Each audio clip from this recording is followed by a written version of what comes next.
또 한 번 우리 옆 사람에게 오늘 주제와 맞게 사랑합시다. 한 요즘 그 애들이 저희 때는 안 그랬던 것 같은데 애들이 손절을 한다 그래요. 관계를 끊는다, 언팔을 한다, 뭐 이렇게 얘기를 하던데 애들이 쉽게 이렇게 그 초등학교 아이들이 쉽게 이렇게 관계를 이렇게 끝내더라고요.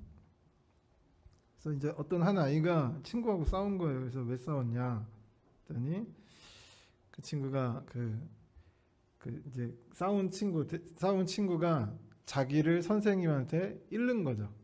잘못한 거를, 숙제를 안 한 걸 잃었는데 이제 선생님은 그걸 듣고 이제 본인을 혼낸 거예요.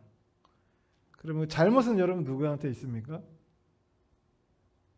숙제를 안 한 자기한테 있죠. 근데 그 친구하고 손절을 했다는 거죠. 분명히 그 친구가 잘한 건 아닌데 그래서 그 얘기가 싫대요. 지금 어른이 된 우리의 입장에서 보면 사람을 싫어하는 이유가 되게 사소하다 이렇게 느끼죠. 근데 아마 여러분도 그 나이 때는 똑같이 느꼈을 거예요. 되게 진지하고 되게 심각했을 겁니다. 그런데 실상 우리가 이제 이 아이들이 비록 진지하고 되게 나름 깊게 생각했다고는 하지만 그 사람을 싫어하는 이유가 올바르지 못하다. 사람을 싫어하는 것 자체가 올바르지 못하지만 그 이유가 타당하지 못하다. 이렇게 볼 수 있죠. 그래서 우리가 이제 살아가다 보면 이런 경우가 있어요. 어떤 경우가 있냐면 어떤 사람이 싫어요. 왜 싫어졌는지 기억이 잘 안 나요. 무슨 말인지 이해가 되시죠? 이 사람이 왜 싫어졌는지 이해가 안 돼요. 그 기억이 안 나요. 뭐 가지고 싸웠는지 기억이 안 납니다. 근데 뭐만 남아 있죠? 뭐만 남아 있어요? 감정만 남아 있는 거예요. 부부 싸움도 좀 그런 경우가 좀 있잖아요. 가까운 사람일수록 좀 그런 경우가 있습니다. 감정은 기억이 나요. 너 그때 우리 그랬잖아. 근데 뭐 때문에 그랬지? 하면 이유가 생각이 안 납니다.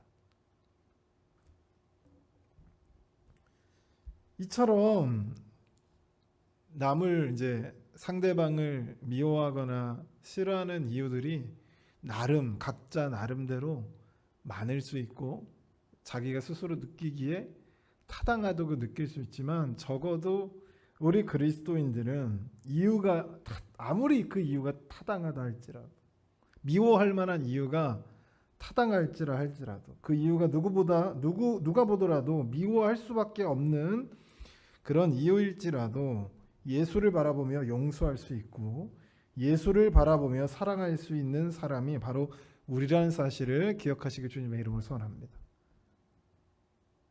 이해가 안 되셨나 보다. 우리 옆 사람과 다시 한번 이렇게 고백해 보겠습니다. 서로 사랑합시다.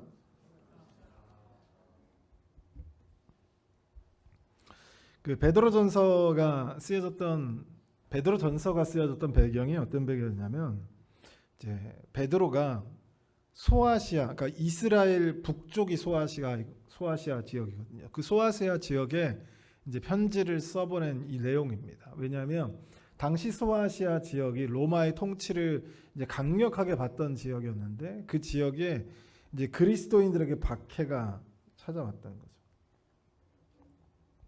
이제 이 박해라고 하는 것이 내가 박해해야 되겠다 이게 그래서 박해를 팍 받는 게 아니라 로마 황제가 뭐가 언짢았어요. 그러면 로마 도시에 박해가 일어납니다. 그 소아시아 총독에게 마음에 안 드는 게 생겼어요. 그러면 소아시아 지역에 박해가 일어나요. 그래서 전국 다발적으로 박해가 일어나는 때는 거의 없었고 지역별로 이렇게 박해가 있었다 사라졌다 했던 거죠. 당시 소아시아 지역의 성도들에게 이제 박해가 찾아왔던 거예요.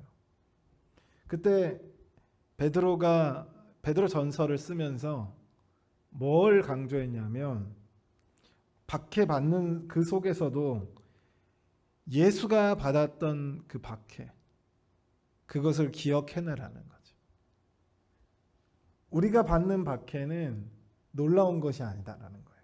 그래서 우리는 원래 어떤 존재냐? 나그네와 같은 삶을 사는. 그러니까 잠깐 왔다가 뭐 하는 거예요? 가는 거예요. 그러니까 이게 우리의 삶인데 그 속에서 우리가 무언가를 이 땅에서 있는 무언가를 빼앗기고 어려워진다 할지라도 우리가 뭐 하면서 살아야 되냐면 예수처럼 살아야 된다는 거죠. 그래서 예수 그리스도가 십자가에 달려서 돌아가시는 그 과정 속에서 누구를 미워하거나 누구에게 분내하거나 하지 않았다라고 하는 겁니다. 그래서 이 베드로전서에서 이야기하는 것이 박해가 왔을 때, 마지막 날이 다가올 때 우리는 더욱더 힘써서 뭐 해야 된다? 뭐 해야 된다고요? 사랑해. 여름 성경학교가 끝난 지 얼마 안 돼가지고 너무 힘드시구나. 사랑해야 된다. 마태복음도 똑같은 얘기를 하거든요. 마태복음은 다른 복음서와는 조금 구별되게 뭘 강조하냐면 임박한 종말을 강조합니다. 뭘 강조한다고요? 종말이 가까이 왔어요. 그래서 예수 그리스도께서 사역을 딱 시작할 때 첫 마디가 뭐라고요? 회개하라, 천국이 가까이 왔다입니다. 예수님의 사역 첫 마디가 그거예요. 그러니까 하나님의 나라 마지막 때가 가까이 왔으니 회개하라는 거죠. 그게 예수님의 사역입니다. 그래서 예수님께서 이제 마태복음에서 5편의 설교가 있는데 첫 번째 산상수훈에서 뭘 얘기하냐면 원수까지도 사랑해라라고 해요. 근데 여러분 솔직히 우리가 원수라고 얘기하면 여러분 남편 말고요. 아내 말고 원수라고 얘기하면 우리가 용서할 수 없는 대상을 가리킵니다. 용서할 수 없는 대상. 내 아버지를 죽였거나 내 어머니를 죽였거나 내 자녀를 죽였거나 또는 내가 가지고 있는 것들, 내가 은혜를 베풀었는데 나를 배신했던 사람, 이런 사람들을 우리 원수라고 하는데 그 사람들을 용서하는 것은 어려운 문제예요. 실제 불가능한 이야기입니다. 근데 예수님께서 지금 말이 안 되는 걸 우리에게 요구하는 거예요. 원수를 사랑해라. 근데 여러분 이게 언제 가능하냐면 마지막 때가 와야 가능한 겁니다. 그러니까 만약에 여러분 내일 예수님이 오신대요 라고 하면 여러분 며칠 남았어요? 며칠 남았죠? 하루 남았습니다. 그럼 그 하루를 어떻게 살아갈까 고민하겠죠. 근데 그때가 돼서야 우리는 용서를 할 수 있습니다. 이게 무슨 말이냐면 우리가 살 날이 오래 있다라고 생각하면 용서하는 게 쉽지 않아요. 근데 살 날이 얼마 안 남았다라고 생각하면 용서할 수 있다라는 거죠. 그래서 마태복음에서 마지막 때가 가까이 왔어요. 이제 얼마 남지 않았습니다. 그러니까 뭐 하라는 거죠? 용서하라는 거죠. 참 재밌는 이야기가 왜 그러냐면 우리가 지금 종말을 살아가고 있다고 하지만 지금 몇 천 년 지났어요? 예수님 오신 지? 2000년 지났습니다. 근데도 성경에서도 그렇고 우리의 신앙도 그렇고 항상 어떠한 신앙으로 살아가라고 성경에서 계속 얘기하냐면 종말이 임박했던 그 신앙으로 살아가기를 원하는 거예요. 2000년 또 다른 2000년이 또 흘러갈 수도 있겠지만 우리 각자의 신앙은 얼마 남지 않았다라고 하는 생각을 가지고 살아가길 바라는 거죠. 왜냐하면 예수님께서 아직 2000년이 지나도록 오시지 않았지만 그래서 우주적인 종말은 아직 오지 않았지만 여러분 2000년 동안 살아있는 사람이 있습니까? 그렇죠? 우주적 종말은 오지 않았지만 개인적 종말은 명확하게 우리에게 찾아왔다라고 하는 이야기입니다.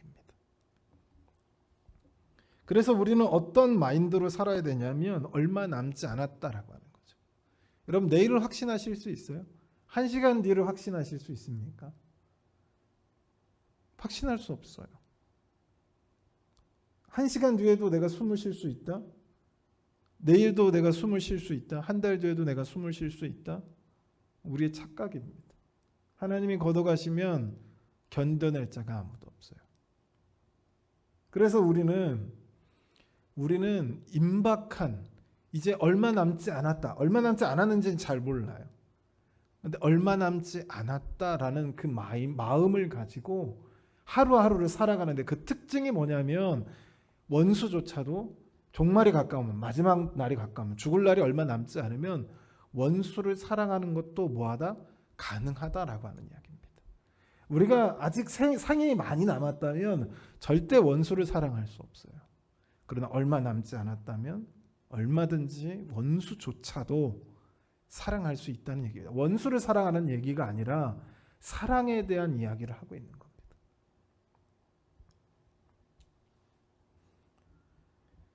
혹시 오늘 공교롭게도 오늘 오전에도 비슷한 원로 목사님이 비슷한 예화를 드셔가지고, 세월호 사건 때 참 안타까운 사건이었죠. 제가 새벽 6시에 일어나가지고 학교 안양에서 일어나서 원래 패턴대로 공부하려고 책을 딱 폈는데 제 막 핸드폰으로 뭐가 이렇게 막 오더라고요. 그래서 봤더니 세월호가 그때 막 그러고 있었거든요. 근데 이제 세월호에서 이제 숨을 거뒀던 그분들이 보냈던 문자 메시지들이 당시에 인터넷에 이렇게 쫙 뿌려졌었어요. 죽기 직전에 모든 사람들이 여러분 어떤 문자를 보냈을까요? 어떤 문자를 보냈을까요? 이제 자기 직감적으로 알았겠죠. 자기의 삶이 이제 얼마 남지 않았습니다. 기껏해야 1, 2분 남았겠죠. 그때 이들이 보냈던 문자의 내용이 무엇이었을까? 대부분은 사랑해 아니면 보고 싶다였습니다. 부부에게 또는 부모에게 또는 친구에게. 한 교사가 자기 학생들에게 단톡방에서 이런 얘기도 했던 것도 나왔습니다. 살아서 만나자. 모두 사랑한다. 여러분 부모와 자녀가 매일 좋습니까? 부모님이 저한테 상담으로 오면 처음에는 근심 어린 내용들을 얘기하시다가 이제 많이 우세요. 내가 못해준 것 같다라는 것 때문에 많이 우시는데, 그 내용만 보더라도 이 부모와 자녀만 봐도 매일 좋은 것보다는 아마 매일 싸운 게 더 많을 겁니다. 서로 싸운 게 더 많고 서로 속상한 게 더 많을 거예요. 부부 생활 해보셨죠? 부부가 매일 좋습니까? 요즘 저는 매일 좋습니다. 애틋해요. 근데 이 부부 생활이라고 하는 것이 아마 매일 하는 게 싸움일 겁니다. 매일 싸우는 거죠. 그동안 쌓인 분노, 원망, 서운함, 여러분 이런 게 얼마나 많겠어요. 사람과 사람 사이. 가까울수록 상처를 더 깊이 입고 자주 입히다 보니까. 그런데 죽음 앞에서 이제 기껏해야 시간이 1, 2분밖에 안 남았어요. 그때 당신 양말 빨래통에 안 넣은 거 너무 서운했어. 이렇게 쓴 사람이 아무도 없다고요. 그 남은 1, 2분 동안 모두 다 한결같이 사랑해. 보고 싶어.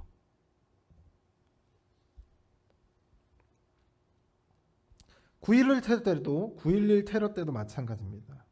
미국의 참 큰 사건이 있었던 9.11 테러의 비행기에 있던 탑승객들도 이제 메시지들을 다 보냈던 거죠. 죽음이 닥치니까 누구도 내가 그때 너한테 그렇게 서운했다. 네가 어떻게 그럴 수 있니? 넌 정말 꼴 보기 싫다. 너 같은 사람 영원히 저주할 거야. 내가 죽더라도 널 끝까지 쫓아갈 거야. 이런 얘기를 한 사람 아무도 없다니까요. 다 사랑해 아니면 보고 싶다 였습니다. 그들이 그 순간 느꼈던 게 딱 그걸 거예요. 사랑하기에도 시간이 부족하다. 얼마 남지 않은 1, 2분의 그 시간 속에서 어떻게 해서든 내가 너를 사랑하고 있음을 전하고 싶었다는 거죠. 그러기에도 시간이 부족했습니다. 사랑하기에도 시간이 부족합니다. 할렐루야. 사람들은 자신이 시간이 많은 줄 압니다. 자기가 시간이 많은 줄 알아요. 아까도 얘기했지만 자기가 천년만년 살 줄을 알고 살아갑니다.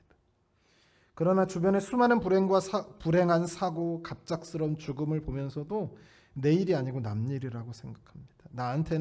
나한테는 절대 일어나지 않을 일이라고 살아가는 거죠.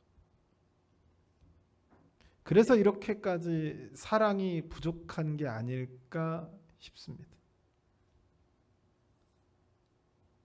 그래서 이렇게까지 사랑이 부족하진 않을까. 시대가 지나가면 지나갈수록 더 이기적이지고 더 이기적인 사람들이 되어지고 더 나만 생각하는 사람들이 되어집니다.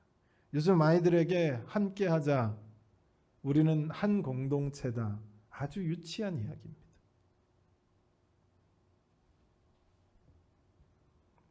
그래서 그런지 모르겠지만 더 이기적이고 더 나만 생각하는 시대에 들어설수록 더 사랑이 부족한 것 같습니다.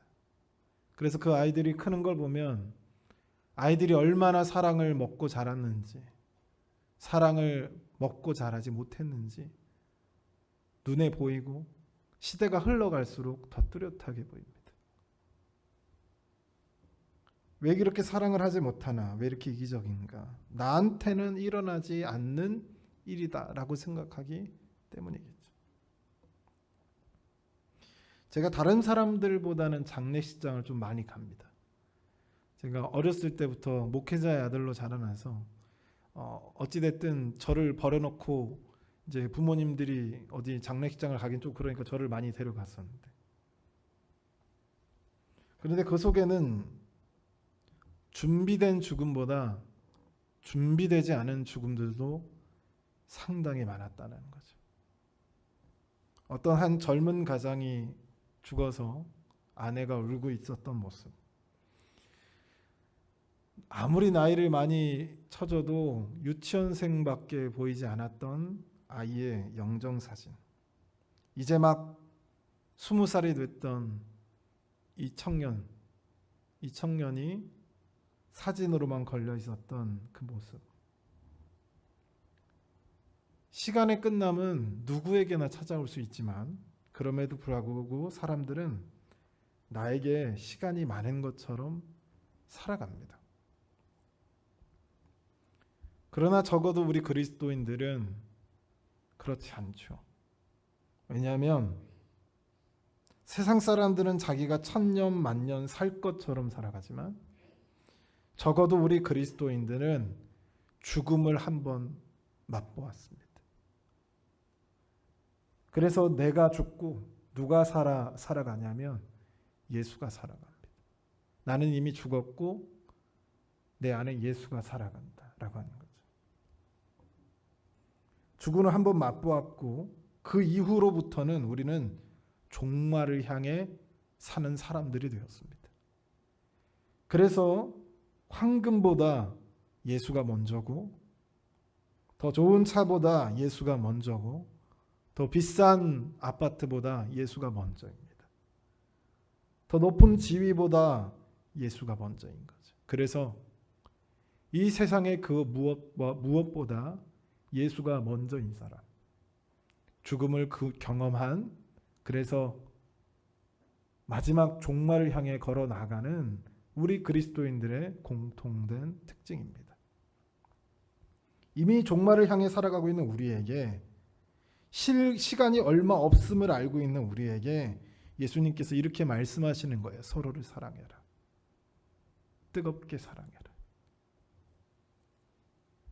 이 사랑의 범위가 심지어 원수까지라도 사랑할 수 있는 사람, 그게 어떤 사람이냐면 종말을 눈앞에 둔 사람 마냥 살아가고 있는 우리 그리스도인만이 가능한 것이라고 하는 겁니다. 사랑하는 성도 여러분, 사랑하기에도 시간이 부족하다는 생각을 가지고 내 가족, 내 친구, 하나님께서 내게 붙여주신 내 주변의 모든 사람을 뜨겁게 사랑하길 주님의 이름으로 소원합니다. 우리 이 시간 합심